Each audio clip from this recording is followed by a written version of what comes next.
예, 안녕하세요.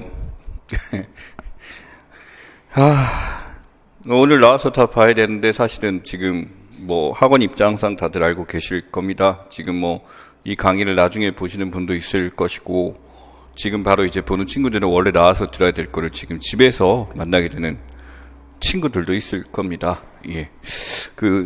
사회문화고요. 사회문화 지금 심화입니다. 심화. 심화에 대해서 목적은 기초 이론들에 대해서 여러분이 안다는 전제하에 하려고 했으나 처음 듣는 친구들이 좀 있죠. 그렇다 보니까 이제 내용에 대해서 당연히 다릅니다. 내용에 대해서 당연히 다르고, 이 내용에 대해서 이게 구조화시키는 작업을 할 거예요. 근데 우리가 심화 강의다 보니까 당연히 심화시키는 부분도 있어요. 심화는 주제별로 나가겠습니다. 주제별로 나가는데 7개죠. 강의에 대해서 지금 우리가 나가야 될 게, 오늘 이제 자료로 나간 거는 디르켐입니다. 그 다음은 베버가 될 거고요. 그 다음에 기타 학자들 될 겁니다. 사실 이거 안 나와서 다음번에 나오고, 요거는 뭐 항상 나올 수도 있는 거고, 그래서 출제가 됐을 때 단독으로 나오고 거의 비슷한 위계인데, 이번 같은 경우는 요 기타학자라고 해서 구조기능주의가 나왔죠. 그래서 구조기능주의를 따로 심화시켜서 갈까라기보다는 나왔기 때문에 묶어서 이렇게 보도록 하겠습니다. 그 다음에는 1탈이 될 것 같아요. 그 다음에 1탈이 되고, 그 다음에는 현대사회학 이론이라고 이름 붙일게요. 이것도 학자들 있죠. 하버마스, 브루지에부터 시작해서 이제 기타 학자는 우리가 이제 관점의 입장에서 중요되는 학자들을 중심으로 한다면, 여기서는 이제 그 외 다른 파트에서 나온 것들, 그런 위주로 진행을 하도록 하겠습니다. 그 다음에 문화인력 학자들이에요. 이것도 이제 강화시켜서 이제 진행을 하게 될 거고요. 마지막으로 하게 될 게 연구방법론이죠. 그래서 마지막 8주차 때는 자료가 나가는 게 아니라 이걸로 확인을 하는 시간입니다. 그렇게 보시면 될 것 같고, 지금 이제 우리가 주제별로 나가는데 오늘 보게 되면 디르켐 자료가 5장 정도가 있어요. 아마 여러분들이 봤거나 보지 못했거나라는 건데, 이제 활용한 것들은 실제 이제 대학에서 강의되는 것들 중에서 우리가 연관되는 것들, 그런 거 위주로 정리를 해놓을 겁니다. 그래서 아마 여러분들이 디르켐에서 뽑아낼 주제들은 다 볼 수 있도록, 그리고 거의 원전에 가까운 내용들로 구성이 되어 있다 보니까 오류는 없습니다. 그래서 이런 식으로 돼서 이 고전사회학, 여기서 한 문제 나오죠. 그 다음에 1탈과 현대사회학 이론에서 여기서 한 문제, 연구방법론 한 문제, 문화에서 한 문제, 이렇습니다. 그렇게 이제 묶어보면 되고, 함량에 대해서 이게 섞여 있는 이유는 어떻게 보면은 이거 한 문제, 고전 한 문제는 고정이고요. 문화도 고정이에요. 요거 3개가 이번에 나왔던 거예요, 사실은.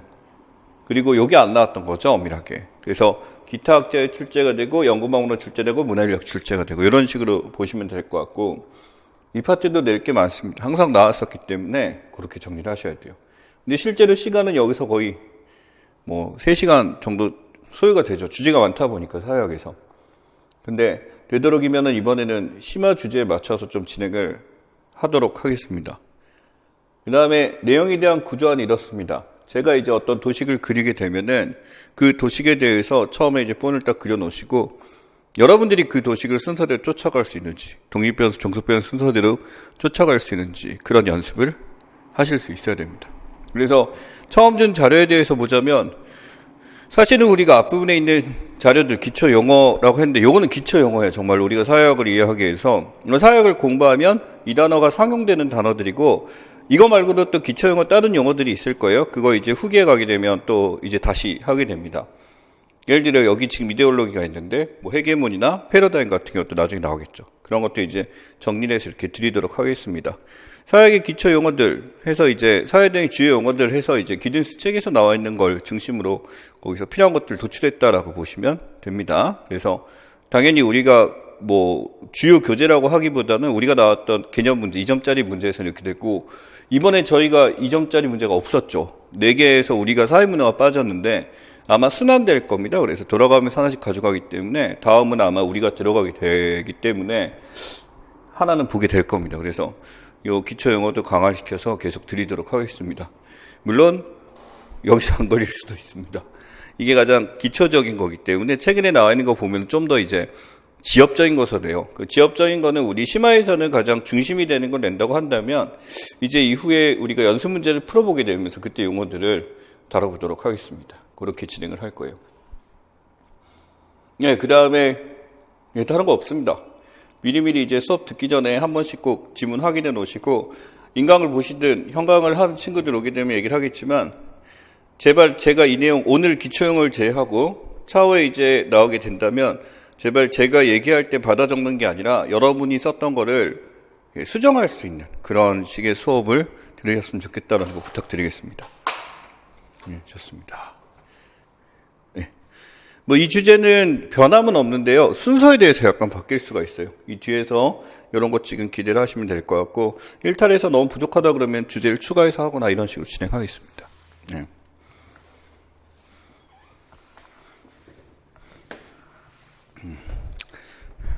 예. 좋습니다. 여기 보시면은 이제 주제들이 이렇게 있어요. 사약 기초화 이론, 사연구 방법론, 문화인력 기초화 이론 해가지고 있습니다. 그래서 저번 이제 우리 기초 때 약간 이제 문화인력 기초화 이론에서 맨 뒤에 이제 가족 존경한다는 거 있었는데 이번에는 좀 그거를 하고 넘어갈 거고요. 예, 그래서 다 이제 하게 됩니다. 이렇게 보시면 되고 맨 처음에 사약 이론 파트 들어가기 전에 오늘 나눠준 기초 영어부터 먼저 확인하도록 하겠습니다. 사실은 우리 교재 맨 처음에 있는 것들에 대해서 익숙하실 거예요. 그 사역이 나온 거니까 그렇게 되고 기초 용어라고 한다면 우리가 사역을 이해하기 위해서 여기 나온 단어들 중에서 상용되는 단어들 근데 충분히 물어볼만 합니다. 물어볼만 하거나 또는 이 단어의 뜻을 정확하게 모르고서 파악하기 힘드는 거라고 기억하시면 될 것 같아요. 맨 처음 일반적으로 조직이 구성된 틀과 유형이라고 했어요. 이거 아마 이거 쓰신 분도 있고 이거 쓰신 분도 있을 거예요. 두 개 써보니까 뭐가 답인지 알겠죠? 여기 보니까 조직이라고 나왔으니까 사회라는 단어 빠져있지. 그래서 요거죠. 구조에 대한 얘기고요. 그러면은 이 중에서 사회라는 요소가 들어가게 돼서 이 사회가 틀을 갖췄다라고 하게 되면 사회 구조가 되는 거고 일반적으로 이건 구조입니다. 사실 이 용어보단 이게 더 익숙해야 되는 게 나중에 보게 되면 예, 이런 거 계속 나오잖아요. 구조주의, 구조기능주의 할 때 그때 쓰는 게 바로 이거다.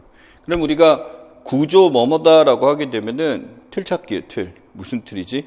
그럼 틀은 어떻게 구성되어 있냐면 우리가 알고 있는 이론들이죠. 개념과의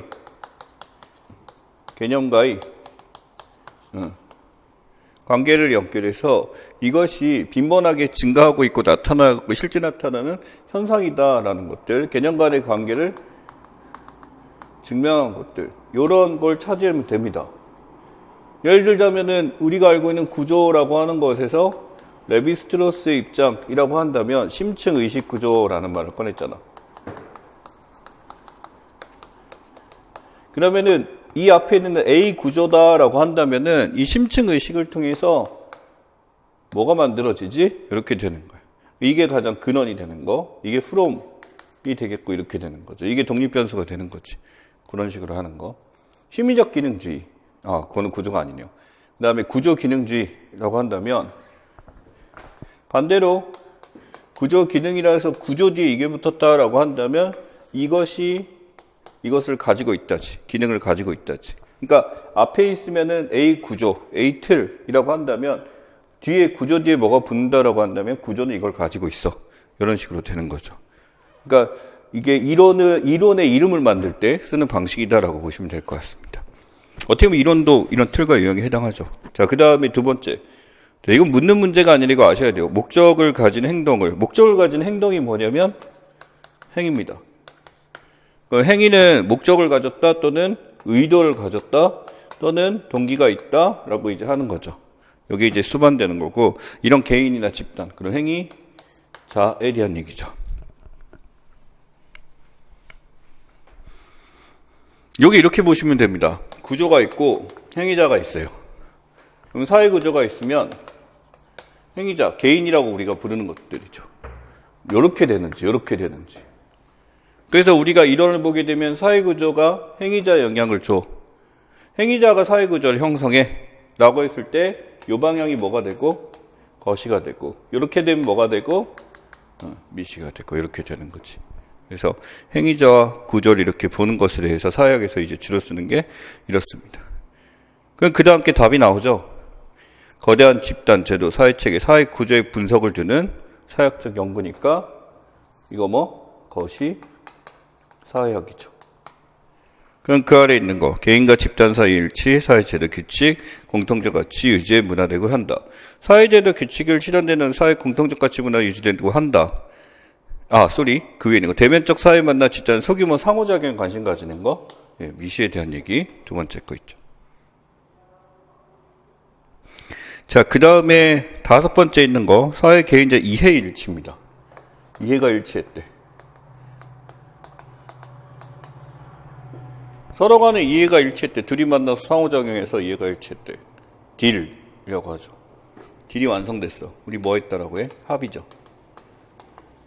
그래서 이 합의를 중요시 여기는 게 우리가 어디서? 기능론에서 주로 했었고, 이 합의됐다라는 게 전제일 수도 있고 실제 가지고 있어야 되는 것도 있고 그렇습니다. 여기 보시면 합의가 있기 때문에 공동의 문화가 만들어지는 것이고 제도가 완성되는 것이고 또 이제 가정문화 체계가 만들어진다.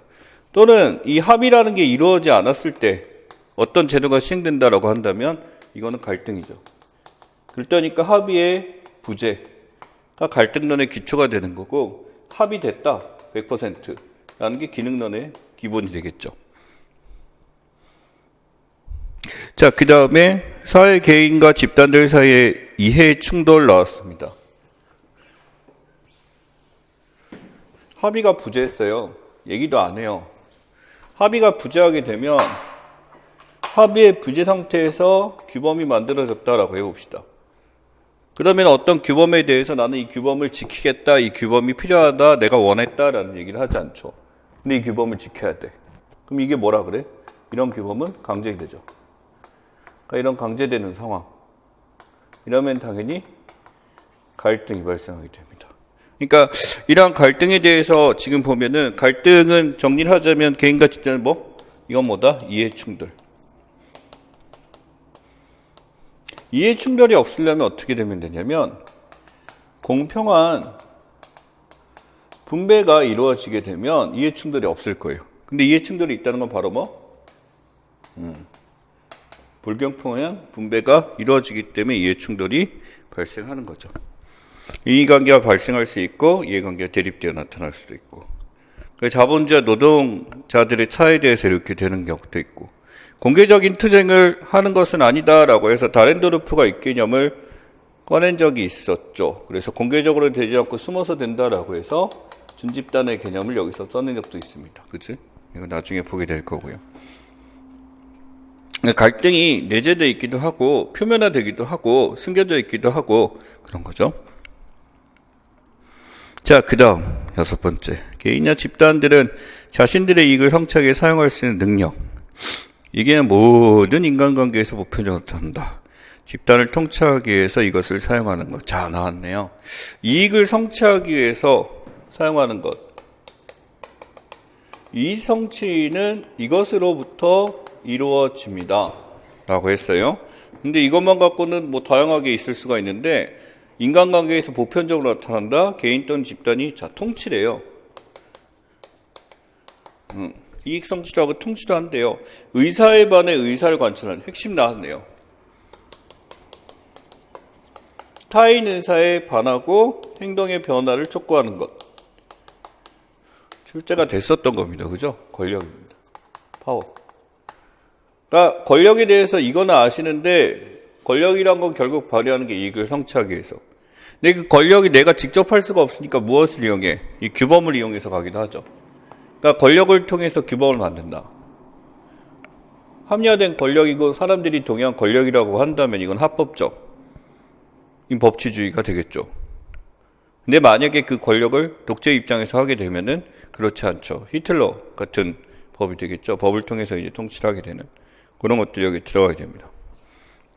자, 그래서 여기는 권력이고요. 그 다음에 실제에 대한 인지, 사고방식에 대한 인지. 현대사회에서 이 개념 지배집단의 이익을 정당화하기 위한 공통의 사고와 신념 나왔어요. 공통의 사고, 신념이란 단어 나왔고요.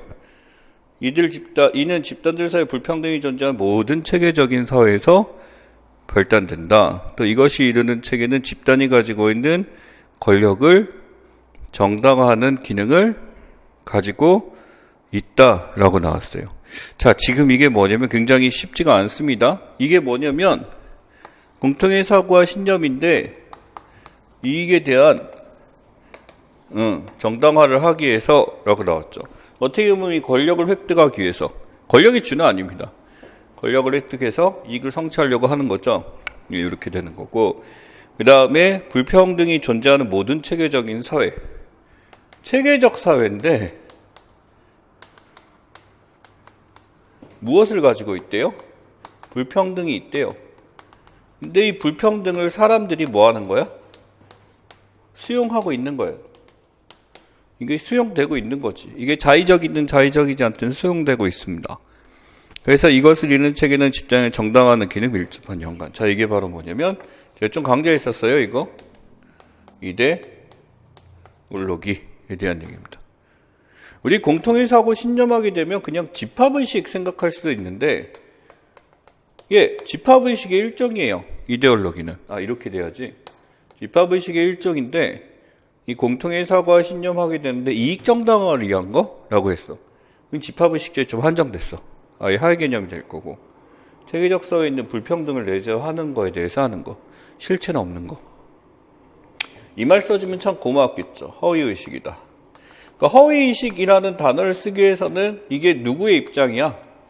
갈등론의 입장이 되는 거지. 허위라고 했으니까 이게 지배집단이 만들었다라고 할 수도 있고요. 이게 기능론 입장에서 보면 이데올로기도 기능이 있잖아. 사회를 유지시키는 그런 기능이 있으니까 다르죠. 자, 그 다음에 이전에 전통적인 생활 양식이 분명하게 단절된 18세기, 19세기 유럽에서는 사회적 과정이라고 나왔습니다. 사회적 과정이라고 했으니까 엄밀하게 얘기해서 이게 무슨 화라고 써도 될 것 같아요. 근데 이제 화라는 단어보다 뒤에 보면 되죠. 산업화 도시와 자본주의 발전, 과학기술의 발전, 이성의 합리적 기대가 증가, 함께 이루어졌다. 자, 지금 보기에는 산업화 도시화서 이렇게 됐으니까 영국에 출발한 산업 프랑스에 있는 정치혁명이 현대사회에 중요한 사건 된다.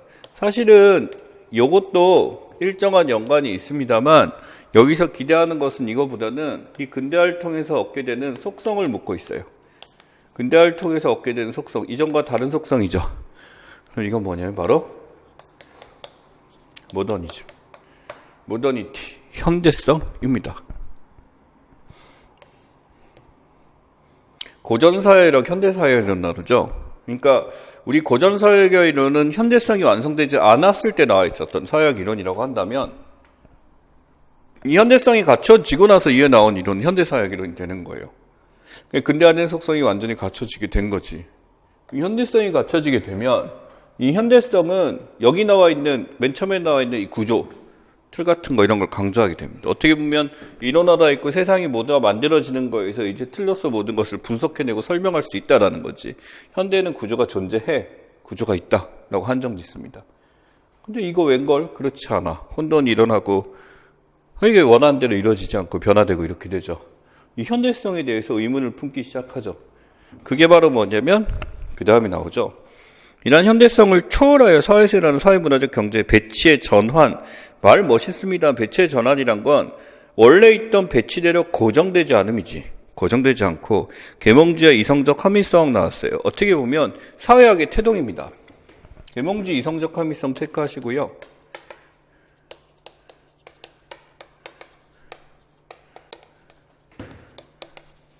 사실 이성적은 이렇게 해도 되겠죠. 우리가 알고 있는 합리성에 대한 얘기입니다. 요거 두 개가 바로 사회학을 만들어낸 거죠. 이러한 사회학을 만들어냈는데 여기에 대해서 이제 의문을 품게 됩니다. 현대성이라 뭐가 발휘된 거야? 요게 구현화된 거지. 요게 구현화돼서 이제 현대성이 이렇게 된 거고요. 여기에 대해서 의심을 받으며 지식의 상대적 특성과 해석의 다원성 나왔습니다. 즉 현대성의 상대적인 입장, 반대의 경우도 있지 않니? 라고 하는 거, 그런 얘기도 있고요. 그 다음에 사람들의 생각은 꼭 틀대로 움직이지 않아? 다원주의가 강조되는 이거. 현대주의 이후지.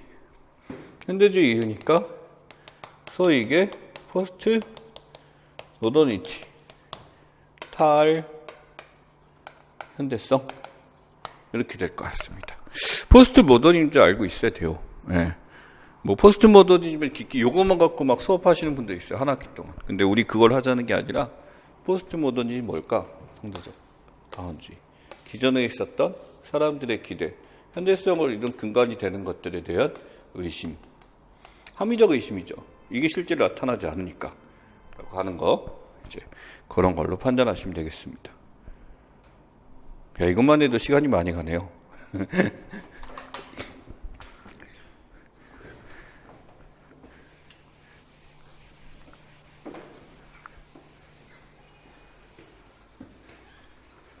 왜 했는지는 알고 가시면 좋겠습니다. 우리가 알고 있는 단어들일 수도 있고요.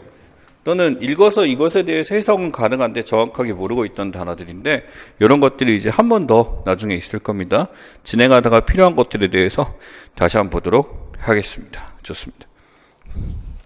뒤에 보시면 자료는 이제 여러분들 카피해 보시면 디리캠 완전학습인데 완전학습이에요. 요거 뭐냐면 지금 저랑 하는 게 아니라 다음 시간에 시작하면서 바로 시작하고 가겠습니다. 그래서 답이 없어. 답답할 수 있겠지만 여러분 뭐든지 말이 되는 거 막 올레벌레 쓰세요. 그냥 쓰고 고치면서 배우셔야지 안 됩니다.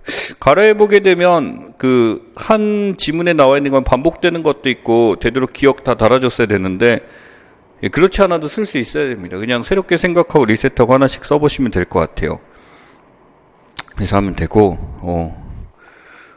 보시면은 다 정리가 돼 있습니다. 그래서 여러분이 디렉캠에서 볼 수 있는 모든 것들을 다 볼 수 있다고 생각하시면 됩니다. 뒤에 기본 연습 문제는요, 지금 오늘 나간 내용 또는 이제 다음 시간까지 나갈 내용에서 하고 이건 답이 있습니다. 답이 있는 거에 대해서는 선별해서 보도록 할게요. 여러분이 충분히 쓸 수 있는 것들에 대해서 이렇게 되고 또 형광되는 친구나 인강되는 친구들 문제에 대해서 이런 답변 안 되나요? 라는 거 얼마든지 질문하시면 좋겠습니다. 그래서 그거 이 질문에 대해서 정리하는 방식으로 진행하겠습니다. 그럼 들어가 보죠. 사역의 기초 개념.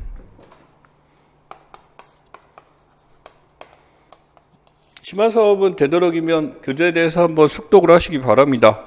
숙독을 하고 나서 이런 거구나 라고 했었는데 구조라는 거 이렇습니다. 요거를 개념을 제가 쓰는 게 아니라 요거를 구조적으로 어떻게 이해하느냐가 목적이에요. 대상 사입니다. 그쵸? 어떻게 나와 있죠? 과학적으로. 요게 핵심입니다.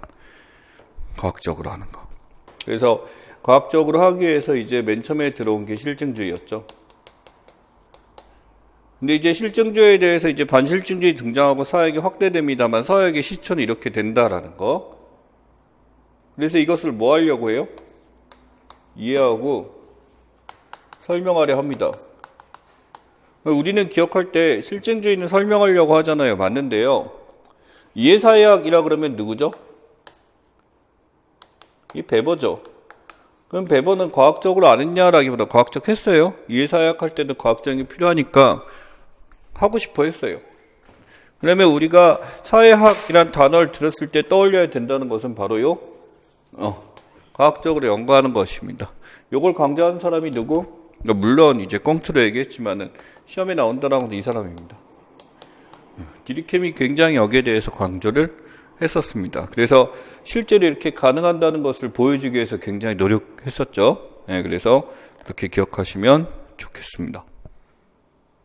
그러면 이해하고 설명했다는 증거를 대하죠. 이 증거는 뭐냐면 사례들이 있겠고, 그래서 이 저작들이 나오겠고, 이러한 사례를 통해서 어떤 틀이 만들어지겠지, 이론들이 등장할 겁니다.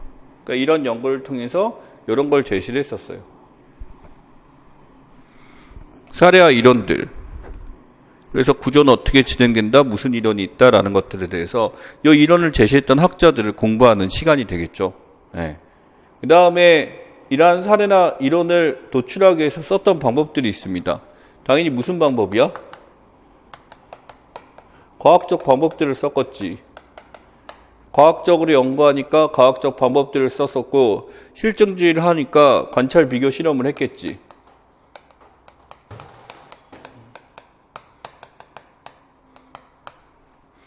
근데 이 중에서 역시 또 디르켐 입장에서는 무엇을 제일 강조? 네, 비교를 제일 강조했다. 제가 오늘 디르켐 위주로 많이 얘기를 하죠. 네, 시작이 이제 디르켐입니다.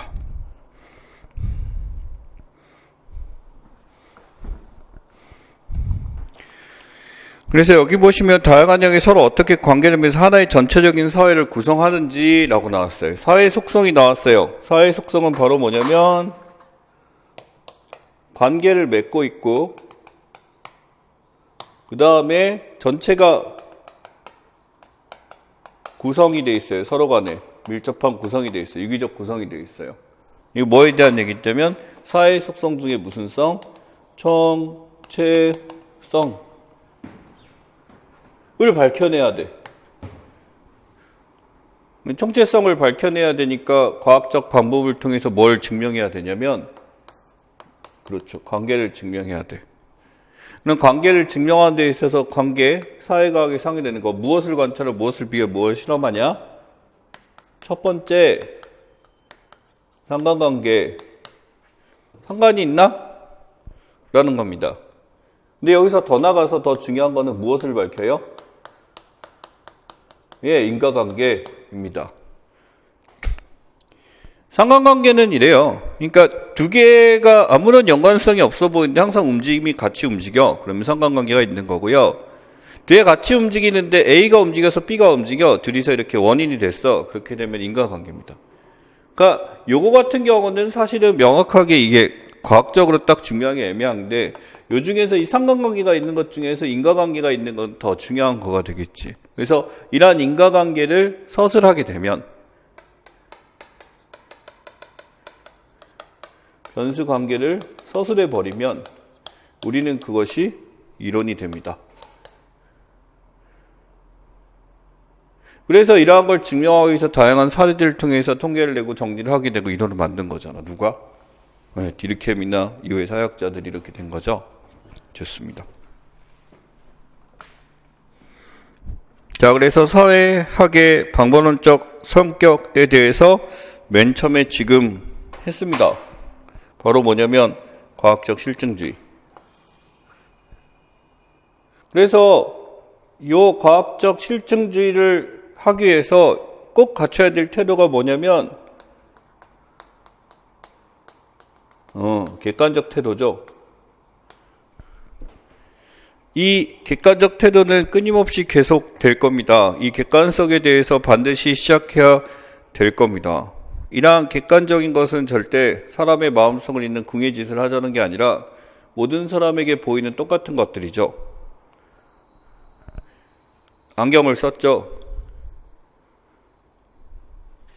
이런 겁니다. 안경이 크죠? 그건 아닙니다. 사실과 가치의 분리죠. 그래서 객관적으로 우리가 알 수 있는 것은 크다라는 것을 알고 싶어 하는 게 아니라 안경을 썼다라는 걸 기준을 설명하는 겁니다.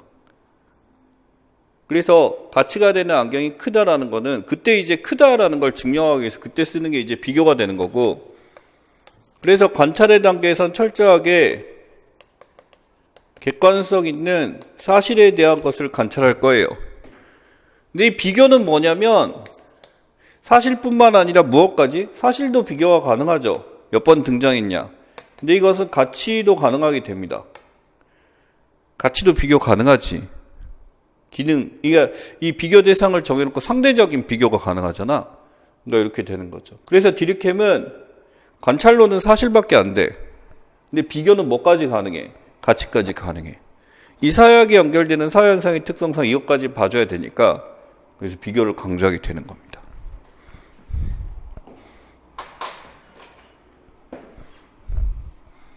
연구 대상이 또 대상이에요. 사회예요, 사회. 그럼 사회를 연구한다라는 건 굉장히 추상적이니까 사회 안에서 나타나는 무엇들이 있을까? 사회 안에서 나타나는 현상들이 있겠지. 그게 뭐야? 사회현상이지. 사회현상을 연구한다. 사회현상과 자연현상인데 사회현상과 자연현상은 엄밀하게 차별이 있죠. 차별이 있는데 핵심은 이걸 겁니다. 사회현상과 자연현상의 차이, 가치죠. 아까 얘기했었던 이 사실과 가치에 대해서 사실도 있고 가치도 있습니다. 근데 그거에 비해서 자연현상은 only 사실만 있습니다. 가치가 없죠. 그렇기 때문에 사회현상과 자연현상을 연구할 때 완벽하게 똑같은 방법을 쓰기 위해서는 사실적 영역밖에 되지 않습니다. 가치 영역을 쓰기 위해서 우리가 다른 방법을 써야 되죠. 디리켐은 그때 그래서 설명한 게 있죠. 이 가치 영역이 포함되어 있는데 이 가치 영역을 가지고 인간의 가치와 의도를 하나씩 따져가면서 한다면 실증적 과학적 연구가 안 돼. 그래서 우리는 사회현상을 뭐로 간주하자? 그렇지. 사회적 사실로 간주하자가 그래서 나온 거지. 이거 좋아요. things. 사물로 보자라는 것도 맞는 얘기야. 사물로 보자라는 건 누가든지 눈에 가시적으로 보이고 이렇게 되니까 이렇게 되는 거고, 사회적 사실로 간주하자가 이렇게 나온 거야. 왜냐하면 과학적 연구를 해야 되는데 자연현상이 다르잖아. 다르기 때문에 이게 문제야. 이걸 배제하자가 아니라 요것도 뭐로 보자? 사회적 사실. 그러니까 이 사회적이라는 단어가 중요한 거야. 가치지만 이것도 사실로 간주해야지만 뭐가 가능해? 우리가 할 수 있는 실증주의적 연구가 가능해 라고 하는 거지. 어려운 거 아니에요. 할 수 있어요. 예, 그래서 여기 보면 자연과 사회현상과 자연현상의 핵심이 바로 이겁니다. 네. 크게 봐요, 크게. 여러분들 그 인강 보시는 분들은 크게 이렇게 보시고 이게 어떻게 연관되는지 사고를 쫓아오셔야 됩니다. 이게 책을 그냥 읽는 게 아니라 왜 이렇게 됐는지를 판단하고 있는 중이에요. 네. 자, 그 다음에 객관성과 상호 주관성입니다. 만약에 이런 전제를 따진다라고 하게 되면은 사회적 사실로서 간주하는 순간 이거 확보됩니다. 사실이잖아. 사실이면 객관성 확보되고 자연적 연구 돼. 그러니 사실로 보기 때문에 사람들이 여기다 가치를 개입하지 않아. 그래서 이제 가치가 들어가지 않은 순간 철저하게 뭐가 되냐면 가치 중립적인 입장이 되는 거지. 근데 여기서 원론적인 문제에 빠져들어요. 정말 사회 현상은 가치 중립적인가라는 거에 대해서 베버는 좋아. 이 디르켐이 한 거에 대해서는 인정할게 라고 해요. 양적 연구 가능하다 이런 식으로 되는데 무슨 문제가 발생하냐면 연구 과정을 봤어요. 연구 과정에는 이 연구 대상에는 문제가 없다. 사회적 사실로 간주했으니까 좋아. 네 약속대로 전제대로 하자면 되는데 연구 과정에 누가 개입하게 되면은 연구자가 개입하게 된단 말이야. 개입하게 되면서 연구자에 뭐가 들어가? 가치가 반영되는 거지. 그러니까 사회 현상 자체에 가치가 있어서 필요하다가 아니라 핵심은 연구하는 대상 자체가 인간이고 가치를 가지고 있기 때문에 사실을 연구하더라도 이 사실에 대한 자신의 가치가 들어가. 어떤 사실이 있다 없다라고 해야 될 텐데 이 사실은 이렇다. 많다 적다. 이게 많으니까 문제가 있다. 이게 가치가 개입된 거야. 그러니까 이게 가치가 반영되기 때문에 객관성도 중요해. 연구를 하기 위해서. 실증 결과를 꺼내기 위해서. 하지만 이러한 가치 반영이 되는 것에서 이제 해결하기 위해서 필요한 게 바로 뭐? 상호 주관성도 필요한 거지. 연구자, 그리고 이 연구를 보는 사람들. 그래서 여기서 이제 나타나는 거에서 이런 것이 맞다라는 거에서 상호 주관성을 통해서 오차를 최소화하는 겁니다. 왜냐하면 가치 반영도가 높을수록 오차가 커지죠. 그래서 가치 반영을 최소화시켜서 상호주관성을 확보하게 되면 오차가 최소화됩니다. 상호주관성은 결국 우리의 연구 결과에 대해서 오차를 줄이도록 하는 것이 상호주관성이다.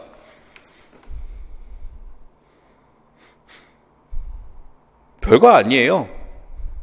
자살 연구하는데 그 당시 서양의 디르켐의 입장에서 봤을 때 가톨릭하고 기독교밖에 없었을까? 이슬람 교도들도 있었고 다른 교도 있었을걸? 근데 여기서 가톨릭하고 그런 어떤 기독교, 개신교를 연구하는 게 가장 합리적이고 맞는 것 같대가 사람들도 그게 맞는 것 같아 라고 받아들이는 거지. 지금의 우리의 정당 연구를 하게 되는데 미래통합당과 민주당만 갖고 우선 중심으로 조사를 하는 게 사람들은 그게 대다수 차지할까 틀리지 않지. 근데 어떤 사람 정의당 지어줘 왜 우리 당은 안 해 이렇게 할 수도 있잖아. 그러니까 되도록이 상호 주관성을 얻는다라는 거는 이게 사실이니까도 있지만 이게 가장 옳으니까 맞으니까에 대해서 상대방들이 동의를 해줘야 됩니다. 그렇게 되면 사람들이 이 과정은 오류가 없겠구나라는 걸 받아들이죠. 그러니까 예외적 현상을 약간 뭉개더라도 이것이 맞다는 것에 대해서 동의를 얻는 것. 간주관성, 사회주관성입니다. 자, 그 다음에 아래쪽에 가치의 문제 나와 있죠. 가치 관련, 가치 중립. 결국 요 단계는 가치 중립 된다고. 누구는 웨버 입장에서는. 근데 이 연구과정 입장에서는 보다시피 가치가 반영될 수밖에 없다고. 그러니 이 파트는 뭐가 관련돼 있다? 가치가 관련돼 있다지. 그러니 연구과정 중에서 가치가 관련된 부분이 있다는 것을 인정한다지. 하지만 이러한 연구할 때 저 오류가 없게 돼서 이게 상호주관성을 발휘해서는 안 되는 파트가 있어. 자료 수집 및 분석하고 결론 도출 일반화까지 과정에서는 절대 하면 안 되죠. 그러니까 그 단계는 철저한 가치 중립을 해야 된다라고 나왔어요. 그래서 여기 보시면 아래쪽에 가치 관련이 될 수 있는 파트가 어디냐라고 했더니 주제 선정 단계에선 이럴 수가 있다라는 거죠. 그 다음에 주제 선정과 또 어느 단계? 연구 설계 단계, 디자인 단계까지 이럴 수 있다라는 거죠. 아래쪽에 보시면은 그래서 가치 중립 단계는 언제야? 이 자료를 얻고 나서, 자료를 얻고 이런 거 준비하는 영역에서는 이 규범적 명령이다라고 나왔어요. 규범적 명령이라는 것은 결국 이게 사회학자의 기본적 의무인 과학적으로 무언가를 밝혀낸다라는 것에 대해서 이게 어긋난 거야. 이 과학적인 태도가 지켜지지 않는다라는 게 뭐가 되는 거야? 이 왜곡이죠. 그 왜곡은 어디서 나타나는 거냐면 연구 과정에서 나타나는 거고요. 연구 과정상 자신의 가치가 개입되게 되면 왜곡이 나타납니다. 네. 여기 지금 앞에 있는 사회기록 맨 첫 번째 페이지인데 난잡해 보일 수 있지만 쫓아가시면 이 구조대로 꼭 그려라가 아니라 이게 어떻게 서로 간에 연관이 있는지에서 한번 보여드렸어요. 이렇게 준비하시면 됩니다.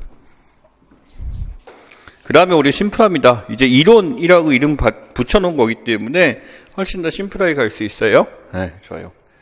자, 그 다음 보시면 사회학적 상상력입니다.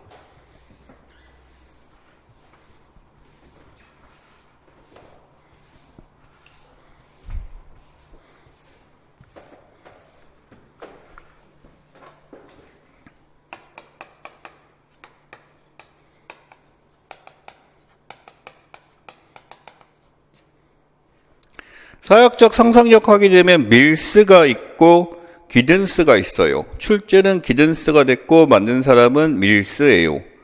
그래서 밀스가 얘기한 거에 대해서 우선 첫 번째 이거는 사고래요. 사고. 쉽게 얘기하면 생각이죠. 누구의? 사람들. 우리 표현으로 쓰면 행위자죠. 행위자의 사고예요. 이걸 써볼게요. 근데 이 사고인데 이 사고나 생각인데 단순한 사고가 생각이 아니라 성격이 나와 있어요. 성격이 뭐냐면 한 면으로 보는 게 아니에요. 관계를 중심으로 봐요. 그리고 틀을 중심으로 봐요. 그래서 구조적이에요. 그래서 이런 것들이 통합적으로 이루어져요. 그러면 이거의 상대적인 게 관계를 보지 않고 하나의 사물을 그냥 하나의 사물 그 자체로 보는 거니까 이게 어떤 것과 관계를 맺고 있음이 아니고 그냥 독립적으로 이렇게 보는 거지. 아, 수박은 맛있어. 이런 사고는 사약적 사고가 아니죠. 이 수박은 어디에서 왔을까? 이 수박은 왜 달까? 이 수박을 먹기 위해서 어떤 사람은 어떤 노력을 했을까? 이 수박은 다른 과일과 어떤 관계를 맺고 있을까? 이런 것들을 생각하는 거예요. 그래서 이게 성격이 되는 거고, 당연히 이 사람은 어디에서 자신이 살고 있는 역사 또는 사회 안에서 하는 거예요. 여기를 벗어나서 하는 게 아니라 자기가 살고 있는 그 환경 속에서 이루어지는 것. 이게 누구의 사역적 상상력? 밀수입니다. 책을 한 권 써버렸죠. 그래서 1번 이러한 사고가 반복돼. 이러한 사고가 생각이라고 할게요. 사고라고 하니까 이벤트 같기도 해서 생각이 반복되면 뭐가 확대돼? 시야가 넓어진다. 이게 사회화예요. 밀스가 생각하는. 세상을 바라보는 시야 자체가 이렇게 넓어지는 것이라는 거죠.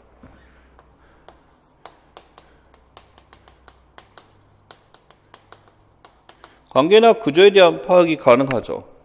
몰랐었어요. 이러한 관계가 어떻게 되고 구조가 어떻게 되고 이런 것이 몰랐었는데 이런 것을 알기 시작해요. 관계나 구조를 파악하잖아요. 이러면 우리가 현상에 대한 현상의 원인이 파악 가능하죠. 그러니까 눈앞에 보이는 문제에 대한 해결 능력이 스스로 향상되는 거지. 그러니까 시야도 넓어지고 문제에 대한 해결 능력 만들어지니까 밀수의 사역적 상상력은 이렇게 얻어지는 겁니다. 그래서 현상에 대해서 무엇을 본다? 관계를 보고 확장시켜 구조를 보고 그래서 이것을 통합적으로 본다. 그럼 그것이 늘어나게 되면 뭐가 넓어진다? 시야가 넓어지게 되고 현상의 원인을 잘 볼 수 있게 된다. 밀수입니다.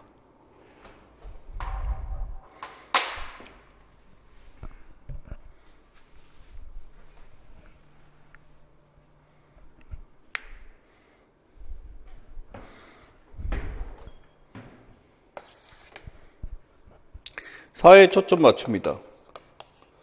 이러한 사회는 다원적, 변화무쌍. 어디서? 현대사회에서. 사회는 이렇다라는 거죠. 현대사회에서. 누구의 입장이 이제 나올까요? 기든스입니다. 변화무쌍하기 때문에 우리가 어떤 사물에 대해서 관계 구조를 막 밝히려고 하는데 사고가 끝나기도 전에 그 다음으로 바뀌어있고 변화하고 시작한단 말이지.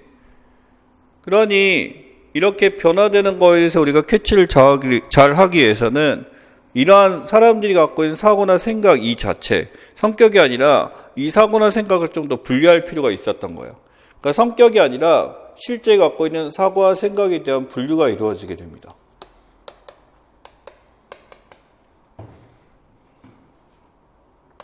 그래서 뒤에는 상상력이라고 붙죠. 상상력이라고 붙고 세 가지가 있죠. 첫 번째는 무슨적 상상력? 역사적 상상력. 그렇죠? 인류학적 상상력. 그리고 비판적 상상력. 엄밀하게 역사적 상상력과 인류학적 상상력에서는 당연히 무엇을 하죠? 과거와 현재를 비교하죠. 인류학적 상상력에서도 뭐래요? 우리나라와 다른 나라를 비교하죠. 이게 다른 데서 수업하면 코로나 얘기하지 말래요. 이유는 뭐냐면 강의를 한 번 찍으면은 내년도 쓰고 내후년도 쓰니까 근데 우리는 그거 아니잖아. 우리는 뭐 어차피 내년에 또 새로 찍을 거고 이런데 코로나를 갖고 인략적 상상력을 발휘해 본다면 지금 우리나라의 대처 방식이나 이런 것이 부족하지 않다는 걸 알 수가 있어요.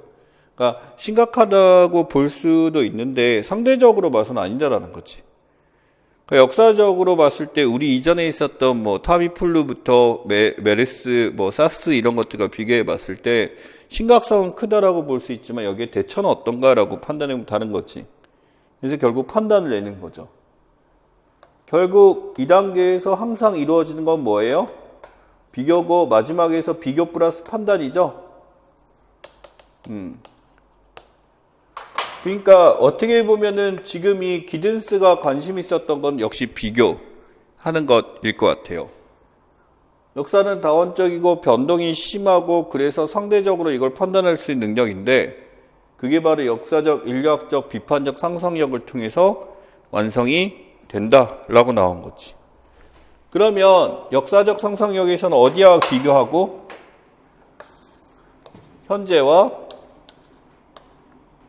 현재와 과거죠.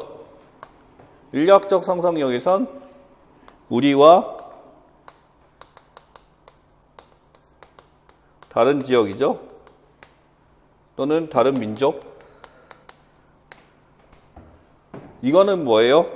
여기 썼던 이거죠. 통합적이죠.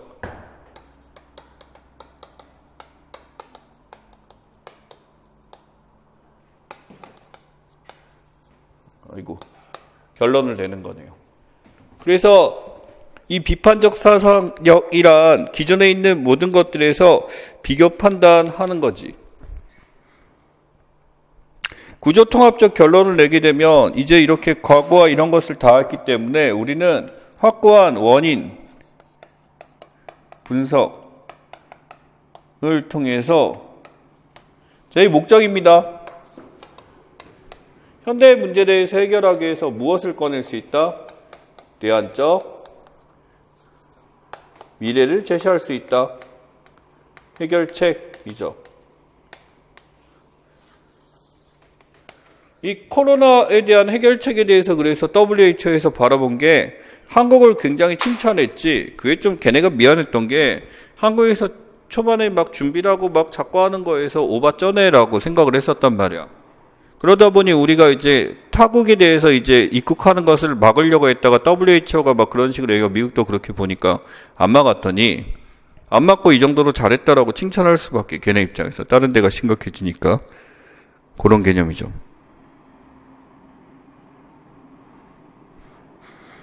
그렇게 보시면 이게 바로 사역적 상상력이 됩니다. 이 사역적 상상력은 지금 우리 사회에 있는 과학적 사실이나 이런 사실만을 기점으로 보는 것이 아니라 내면에 숨겨져 있는 다양한 것들까지 우리가 읽어낼 수 있는 능력에 해당한다라는 거 기억하시면 좋겠습니다. 자, 여기까지가 사역의 기본 기초 용어와 사역적 상상력까지 봤습니다. 조금만 쉬었다가 기능론 파트 들어가도록 하겠습니다.